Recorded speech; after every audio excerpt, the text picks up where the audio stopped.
La lingüística cognitiva es una corriente que concibe el lenguaje como un fenómeno integrado dentro de las capacidades cognitivas humanas, es decir, aquellas que se refieren al conocimiento y al procesamiento de la información.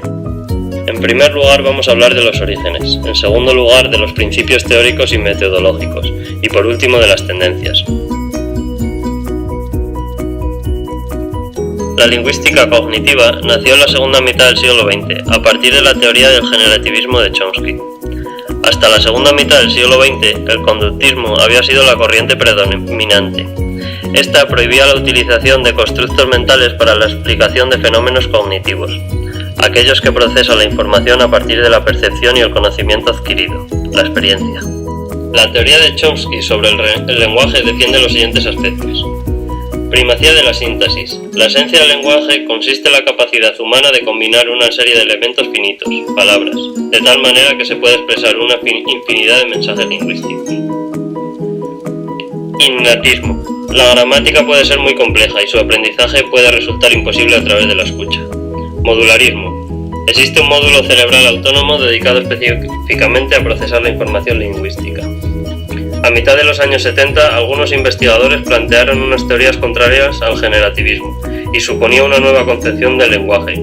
Estas iniciativas fueron abandonadas, ya que no se pudo adaptar el modelo. Resurgieron con una nueva concepción del lenguaje llamado lingüística cognitiva y que arrancó en Alemania en el Congreso Internacional. Es ya en los años 90 cuando esta lingüística cognitiva llega a España. La lingüística cognitiva rechaza el modularismo que describió Chomsky, rechazando la existencia de un módulo cerebral autónomo y basándose en buscar conexiones entre la facultad lingüística y otras facultades cognitivas. Algunas de estas conexiones son estrategias de segregación de la información. El ser humano no es capaz de procesar toda la información que le llega, por eso selecciona aquella que su organismo califica de mayor relevancia. Este mecanismo tiene una base automática e inconsciente. Dominio conceptual. Todo concepto necesita estar conceptualizado en una estructura coherente de conocimiento basado en nuestra experiencia humana. Normalmente este conocimiento se guarda en la memoria y se filtra a través de una base cultural. Categorización. Las categorías no se conciben con dos categorías, categoría A y B, sino que las categorías son entidades graduales en las que hay elementos que ocupan una posición central y que comparten más información entre sí que otros elementos, que aún siendo de la misma categoría ocupan elementos menos centrales. El significado es la esencia del lenguaje desde el punto de vista de la lingüística cognitiva, ya que el lenguaje es un mecanismo para la comunicación entre dos o más hablantes, siendo imposible establecer una separación entre el significado lingüístico, la información relevante que tenemos sobre un elemento, y el significado extralingüístico o enciclopédico, aquello que sabemos sobre algo que con toda seguridad no es necesario nombrar. La corporeización es la característica del lenguaje que se basa en la experiencia corpórea, física, social y cultural. Las categorías que construimos dependen de nuestro aparato sensomotor. El lenguaje abstracto expresa los sentimientos, pensamientos e ideas. Por ejemplo, ya vi lo que quería decir Juan y ya me olí lo que quería decir Juan son frases muy similares, pero en la primera tenemos un conocimiento más claro y seguro de lo que quiere decir Juan, ya que el significado del verbo oler tiene más relación con una intuición y con una sospecha.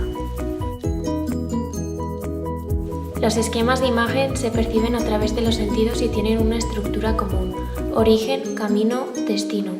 Una vez tenemos esta estructura que deriva del movimiento físico y real, podemos aplicarla a casos más abstractos, como cuando para hablar de argumentaciones lógicas decimos que partimos de unas premisas y llegamos a una conclusión.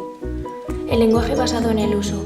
Según esta teoría, los hablantes, a medida que nos vamos encontrando con esta palabra, vamos aprendiendo cuáles son los contextos de uso, en qué construcciones lingüísticas aparece, cuáles son las otras palabras o unidades que suelen aparecer junto a ella, extrapolando así poco a poco una gramática a partir de nuestra experiencia continua.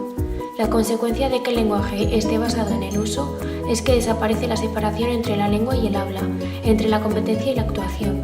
Ahora los conocimientos generales del hablante se basan en el uso individual y colectivo de las mismas. La teoría de metáfora y la metonimia conceptual fue iniciada por Josh Lakoff y Mark Johnson. La teoría de metáfora comprende un gran número de expresiones lingüísticas que toman vocabulario de un área semántica, a pesar de que sus significados habría que encontrarlos en otra área semántica distinta. Por ejemplo, con expresiones como gastar tiempo, malgastar el tiempo y ahorrar tiempo, estamos utilizando un vocabulario que comúnmente se usa para hablar de dinero, de tal manera que se llega a la conclusión de que a nivel mental concebimos el tiempo como si fuera dinero. Por otro lado está la metonimia conceptual, que es un fenómeno que hace referencia a una entidad determinada que sirve simplemente como punto de acceso mental a otra entidad distinta con la que se relaciona. En el ejemplo, tomamos una botella, se sustituiría el recipiente por el contenido. Y en el caso de Ricardo es puro corazón, entenderíamos que Ricardo es una persona sentimental y bondadosa.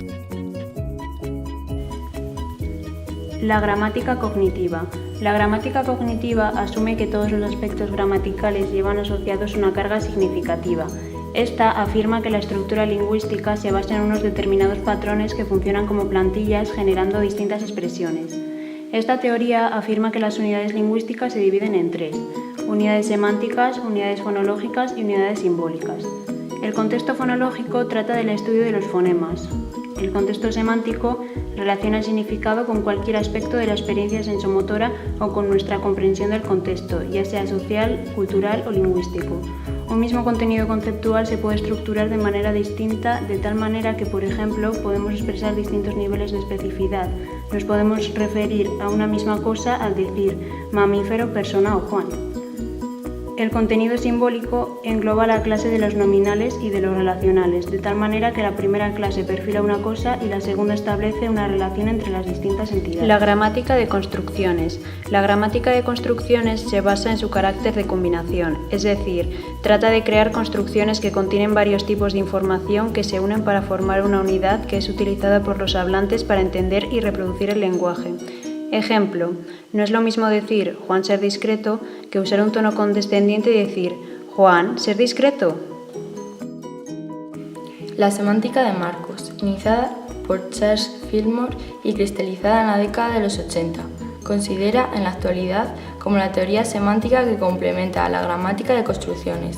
Esta afirma que para caracterizar de manera propia el significado de los elementos lingüísticos como las palabras, debemos primero conocer las estructuras conceptuales subyacentes en las que se basan y que les proporcionan un contexto mínimo e imprescindible para su comprensión. Por ejemplo, para entender la palabra herrete es necesario conocer el concepto cordón. Gilles Faconir inició esta teoría en 1994, teoría conocida como teoría de los espacios mentales, que más tarde evolucionó con Mark Turner y se transformó en 2002 en la teoría conocida como la integración conceptual. Está asimilada con la de la metáfora, ya que también se considera la metáfora como un fenómeno conceptual más que lingüístico. Se distingue en que se centra en fenómenos y procesos dinámicos y espontáneos, que dan lugar a conceptualizaciones nuevas y de menor duración, menos estables que las proyecciones metafóricas. No son de naturaleza lingüística, sino que reflejan las operaciones de procesos cognitivos más generales.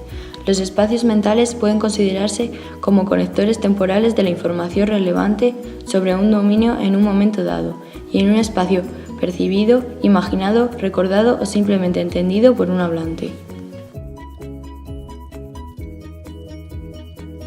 Como hemos podido observar a lo largo del texto, la lingüística cognitiva abarca diferentes aspectos que nos ayudan a entender los distintos procesos para utilizar el lenguaje.